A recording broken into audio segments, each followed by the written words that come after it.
6 बीवियों से 1200 बच्चे पैदा करने वाला दुनिया का वाहिद शख्स। लेकिन एक बीवी 200 बच्चे कैसे पैदा कर सकती है? हैरत अंगेज कारनामा या फिर दुनिया का सबसे बड़ा फ्रॉड?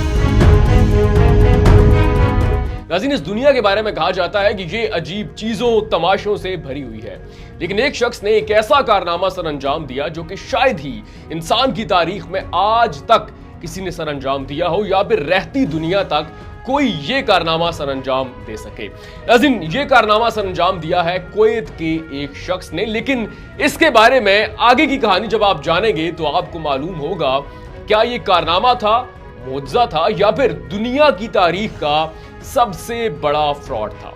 नाज़रीन, कुवैत ने अपना इमिग्रेशन सिस्टम रीचेक करना शुरू किया, अपडेट करना शुरू किया, तो उसने जब फाइल्स चेक की तो वहां पर ऐसे ऐसे फ्रॉड बेनकाब हुए, ऐसी ऐसी गलत नेशनैलिटी लोगों को दी गई थी कि वो परेशान हैरान हो गए कि हमारे मुल्क के अंदर पिछले कई सालों से क्या सिस्टम चला आता है जिस पर हमारी आज नजर पड़ी है। नाज़रीन, ये इमिग्रेशन की दुनिया का सबसे बड़ा फ्रॉड है, नेशनैलिटी की दुनिया का सबसे बड़ा फ्रॉड है। शायद ही इतना बड़ा फ्रॉड आज तक किसी मुल्क में हुआ हो जितना बड़ा फ्रॉड एक शख्स ने पूरे मुल्क के साथ कर दिया। नाज़रीन, जब कुवैत ने अपना इमिग्रेशन सिस्टम रिवाइज करना शुरू किया, रीचेक किया, मुख्तलिफ फाइल्स खंगाली, तो एक फाइल ऐसी आई जिसमें एक शख्स के 1200 बच्चों का रिकॉर्ड सामने आया। यानी कि एक शख्स ने अपनी जिंदगी में 1200 बच्चों को पैदा किया है। तमाम सबूत मौजूद है, तमाम रिकॉर्ड मौजूद है, तमाम फाइलें, तमाम कागजात मौजूद हैं, लेकिन अब सवाल ये पैदा होता है कि भला एक शख्स क्या इतनी ताकत रखता है कि वो अपनी महदूद सी जिंदगी में 1200 बच्चों को पैदा कर सके? तो जब ये फाइल सामने आती है तो इस शख्स के बारे में मालूमात इकट्ठी करना वो महकमा शुरू करता है, तो पता चलता है कि इस शख्स का तो इंतकाल हो चुका है, लेकिन इस शख्स ने 6 शादियां की थी। यानी कि इसने जिंदगी में 6 बीवियों के साथ ताल्लुक बनाया, लेकिन 1200 बच्चे। भला अगर हम 1200 बच्चों को 6 बीवियों पर तकसीम करें तो फी बीवी 200 बच्चे, लेकिन एक औरत अपनी पूरी महदूद जिंदगी में 200 बच्चों को भी कैसे जन्म दे सकती है? तो ये वो सवाल था जिसकी फिक्र पूरे कुवैत को सता रही थी। तो फिर तहकीकात का आगाज हुआ, लेकिन सवाल अब भी वहीं पर मौजूद था कि 1200 बच्चों का रिकॉर्ड भी मौजूद है, तमाम फाइलें मौजूद है, कागजात मौजूद है, ठोस सबूत मौजूद है कि 1200 बच्चे इसी एक कुवैती शख्स के हैं जो कि अब इंतकाल कर चुका है, जिसने 6 शादियां की थी। तो फिर एक ही हल बाकी था, वो था डीएनए। अब यहां पर कुवैत के जितने बच्चे उस शख्स के नाम पर रिकॉर्ड याफ्ता हैं, यानी कि ये हमारा बाप है, उन तमाम लोगों को बुलाया जाता है, उनके डीएनए सैंपल लिए जाते हैं और फिर जो होशरुबा इंकशाफात सामने आते हैं उससे सबको हैरान परेशान कर दिया।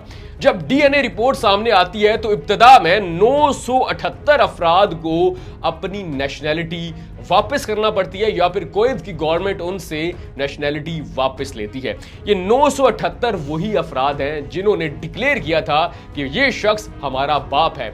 यानी कि उन 1200 बच्चों में से 978 फ्रॉड बच्चे थे। लेकिन अब भी ये जो सिलसिला है डीएनए सैंपलिंग का, ये अब भी जारी है और अब तक जो इतलात हम तक आई है 1000 से जायद बच्चे जो हैं वो इस रिकॉर्ड से निकल चुके हैं। यानी कि 1200 में से 1000 बच्चे उस शख्स के नहीं थे। सिर्फ 44 बच्चे ऐसे अब तक सामने आए हैं जो कि हकीकी तौर पर उस शख्स के थे। यानी कि तकरीबन 6 से 7 बच्चे उसकी एक बीवी ने पैदा किए। तो फिर ये फ्रॉड कैसे हुआ? कैसे 1200 बच्चों का नाम एक ही शख्स के खाने में लिखा गया कि ये हमारा वालिद है? नाज़रीन, 70s, 80s और 90s के इख्तिताम तक ये फ्रॉड बहुत सारे ममालिक में होता रहा है कि किसी के पासपोर्ट पर कोई शख्स सफर कर लेता था, किसी के लाइसेंस पर अपनी तस्वीर लगाकर काम चला लिया जाता था। लेकिन फिर जब दुनिया में डिजिटल सिस्टम आया, स्कैनिंग और फिंगरप्रिंट्स का निजाम आया, तो बहुत सारे लोगों की जो फ्रॉड की दुकानें हैं ये बंद हो गई। लेकिन कुवैत के अंदर ये निजाम सबसे आखिर में आया। अब ये जो शख्स है, इसके नाम पर किसी ने फ्रॉड किया या फिर वाकई ही वफात पाने वाला शख्स किसी से पैसे लेता रहा। 1200 अफराद ऐसे थे जिन्होंने कुवैत की नेशनैलिटी हासिल करने के लिए इस शख्स को अपना बाप डिक्लेयर किया, यानी कि वल्दियत के खाने में इस शख्स का नाम लिखवाया और यूं 1200 अफराद ऐसे हैं जिन्हें इस शख्स की वजह से कुवैत की नेशनैलिटी मिली, लेकिन जब फाइल्स खोली गई, डीएनए हुआ, रिपोर्ट्स आई तो पता चला उन 1200 में से कम 1000 से जायद अफराद अब तक ऐसे सामने आ चुके हैं जिन्होंने गलत फ्रॉड करके नेशनैलिटी हासिल की और अब कुवैत ने उनसे नेशनैलिटी वापस ले ली है और उन तमाम अफराद को उनके ममालिक में भेज दिया है। लेकिन अब आप ये सोचें कि उन्होंने अगर 70s, 80s, 90s में नेशनैलिटी ली थी तो अगर उन्होंने कुवैत के अंदर शादियां की, उनके बच्चे आगे, उनके बच्चे, कितनी ही नस्लें कुवैत के अंदर फ्रॉड के जरिए पैदा हुई, नेशनैलिटी ले ली। अब ये कुवैत वालों के लिए एक नई मुसीबत पड़ गई है। अगर एक शख्स की फाइल खोली है और 1200 गलत बच्चों का इंदराज हुआ है, 1200 ऐसे लोग हैं जिन्होंने फ्रॉड करके नेशनैलिटी ली है, तो बाकी कितनी ही फाइल्स ऐसी होंगी। तो नाज़रीन, ये दुनिया की तारीख में वाहिद शख्स है जिसने 6 बीवियों से 1200 बच्चे पैदा किए हैं। ये इमिग्रेशन की दुनिया का सबसे बड़ा फ्रॉड है जो कि आज तक सामने आया है। क्या आपने इससे बड़ा कोई फ्रॉड देखा है? कमेंट सेक्शन में लाजमी बताइएगा।